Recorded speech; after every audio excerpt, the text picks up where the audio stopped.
Understanding sensory dysregulation.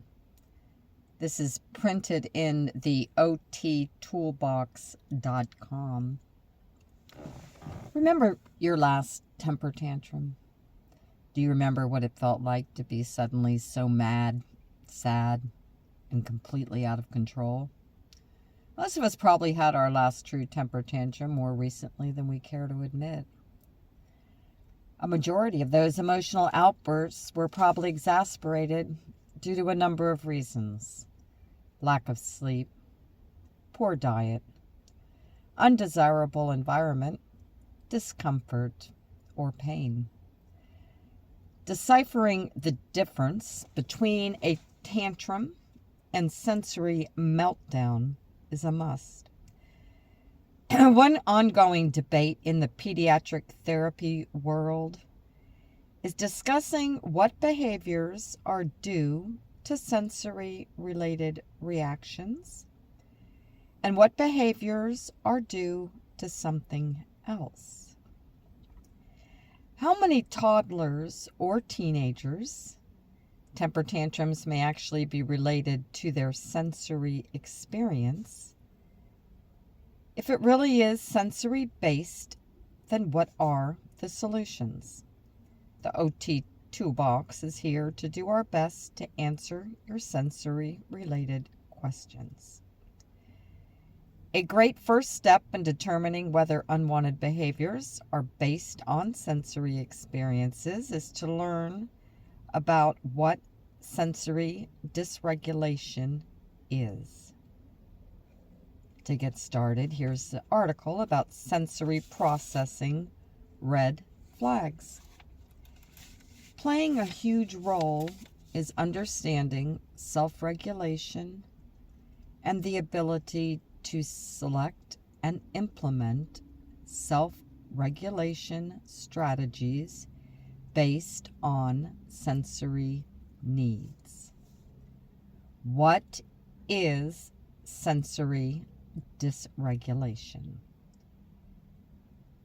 Sensory dysregulation refers to a mind or body state which occurs when the body is out of balance due to experiences in the sensory environment. Think about how sounds, textures, exercise, movement, smells, light, and other input can affect your mood. Sensory dysregulation is the result of either too much or too little stimulation for best functioning or self-regulation. For example, overstimulation anxiety can be a result of too much sensory stimulation that results in overwhelming worries or anxiety. This is just one way that the overload of sensory input can impact us. Read more about mood and affect and how these terms are connected. It's more than sensory touch and the input we receive through our skin. It's the inability to regulate sensory input from all the sensory systems. A key component outcome of sensory dysregulation is self-regulation. There are many ways to define self-regulation, but generally it's one's ability to remain at an acceptable level of emotion, energy, behavior, and attention given the demands of their environment. In order to achieve self-regulation, one must also have good sensory regulation. Sensory dysregulation is something that anyone can experience. And most people probably have experienced a level of sensory dysregulation to some degree. Everyone has sensory preferences, like how loud they listen to music, or if they enjoy lots of hugs. If your preference is to have less, your system would become out of balance with the music too loud or people getting too touchy. Each of us has our own limits given any situation.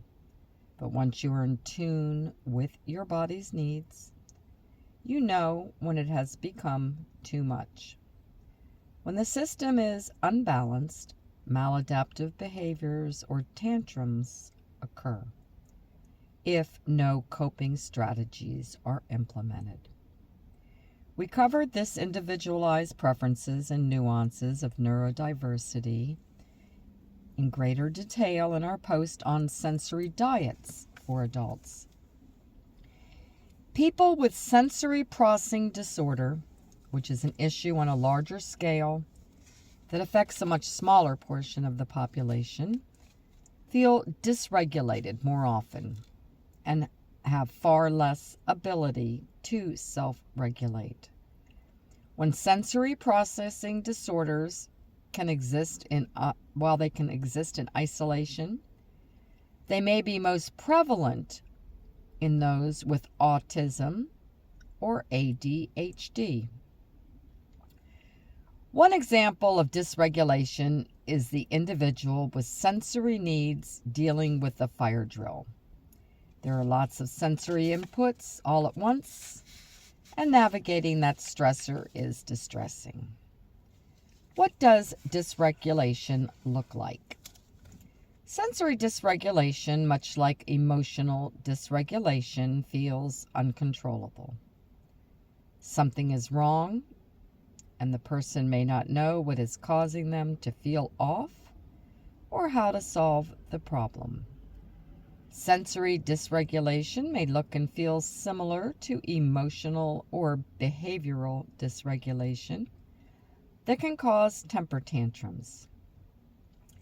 The main difference is that sensory experiences are the root cause of the behavioral responses, not social disagreements or the like. It is complicated to tease out whether the issue is behavior or sensory. Let's look first at the triggers. A simpler way to understand of sensory dysregulation is by breaking it down into two categories: over-responsiveness or under-responsiveness to the environmental stimuli. Over-responsiveness may look like sensory avoidant behavior, such as excessive covering of the ears, hiding, avoiding touch, or extreme picky eating. The body may be responding too much to the incoming information. One reaction is to avoid it, to remain at baseline. Under-responsiveness may look like sensory-seeking behaviors, such as excessive or repetitive body movements, touching everything, making sounds, or licking, chewing on non-food items, pushing other students while waiting in line. The body may be responding too little to typical input to the point that the seeker looks for more of it to remain at baseline. It's important to begin to recognize sensory over and under responsiveness and the role it plays in sensory regulation. Understanding what kind of behaviors a child has will allow you to choose the right remedy. Over-responsiveness, sensory avoider, a need for less. Solution, calming activities, breathing exercises, variety of activities to slowly increase the comfort level. Under-responsiveness, sensory seeker, needing more. Solution, heavy work, brain breaks, fidget tools, variety of sensory experiences. Resources from the OT Toolbox for deep breathing, self-regulation activities, Emotional Learning and Regulation and the Sensory Lifestyle Handbook are a perfect starting point. Sensory dysregulation is not the same as behavioral or emotional dysregulation, which may look like not sensory dysregulation. Crying at the store after they are told no. Pushing their brother after he took their toy. Eating all foods but never what the family is eating. Throwing toys after being told it's time to clean up. Covering their ears during a fire alarm. Screaming after a sibling teased them. You may be thinking, wait a minute, some of these actions are sensory-based behaviors, and you're correct. However, just because something is related to the sensory experience does not always mean that sensory dysregulation is occurring. As an example, the sound of a fire alarm is loud auditory input. However, covering your ears during a loud sound is a normal response. If there was more of a reaction than that, for instance, if a child is inconsolable or unable to move on after the fire alarm, that may be considered sensory dysregulation. Sensory dysregulation symptoms. When symptoms of sensory dysregulation is in question, you should be asking, what does the environment feel like? What is your child communicating with their actions? When and where does the behavior typically occur? In what similar situations does it not occur? Some behaviors like pushing can be tricky to determine if it's sensory or behavior. Look at the trigger. The proprioceptive system can be dysregulated. If the child is pushing for sensory reasons, like bumping into things during play, crashing often, seemingly unaware of their body, then they may have some sensory dysregulation going on that is increasing their need for input. Pushing people who get too close, hugging too hard, or bumping into people may also be a signs of sensory dysregulation. If a child pushes a friend after they did something mean, that's just poor social skills. What are the symptoms of dysregulation? Usually we notice the symptoms of dysregulation first. It manifests in behavioral reactions, health consequences, stress, and cognitive difficulty. You're constantly on edge. You feel nervous, stressed out, overwhelmed, and have the sense that you cannot keep up. Frequently irritable, snappy, and disagreeable. You might overreact, feel tense, get frustrated easily, and have mood swings, like going from happy to sad quickly. Chronic pain and illness. Aches and pains that do not go away. Easily getting colds and other illnesses. See several specialists without relief.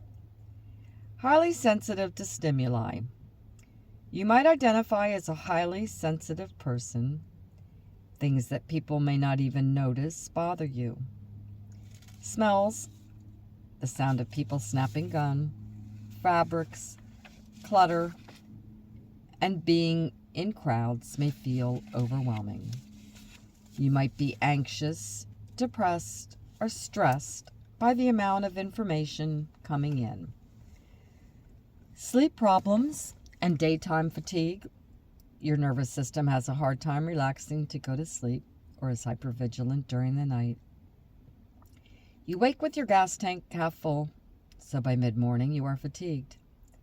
It may be difficult for you to regulate your temperature and heart rate during the night, leading to additional fatigue. Chronic attention and concentration problems. Because your system is on high alert, signaling danger, It might be hard to concentrate and pay attention to important information. You may find it difficult to tune out non-important stimuli, cravings, and extreme appetite changes, immune and hormonal symptoms, gut and skin issues like rosacea and IBS. These can be aggravated by stress and dysregulation. You're highly sensitive to others' people's emotional states. You might be considered an empath. This may seem like a great trait, except it is draining. You take on the emotions of those around you and are constantly trying to help people. No matter how much you do, it never seems enough. You do not have to have all of these symptoms to be considered dysregulated. If you have a couple of these symptoms, it can feel overwhelming and draining. How can you support sensory dysregulation? If a child's sensory system is dysregulated, there is good news. There are many ways to help. There is a catch, though. There is no one-size-fits-all. Trial and error is the name of the game with sensory interventions. Once you and your child find out what works for them and their changing environment, you will have deeper understanding of themselves and display improved behaviors in no time.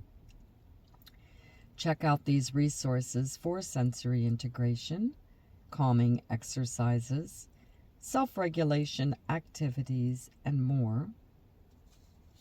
Tactile sensory input is another way that sensory dysregulation can manifest.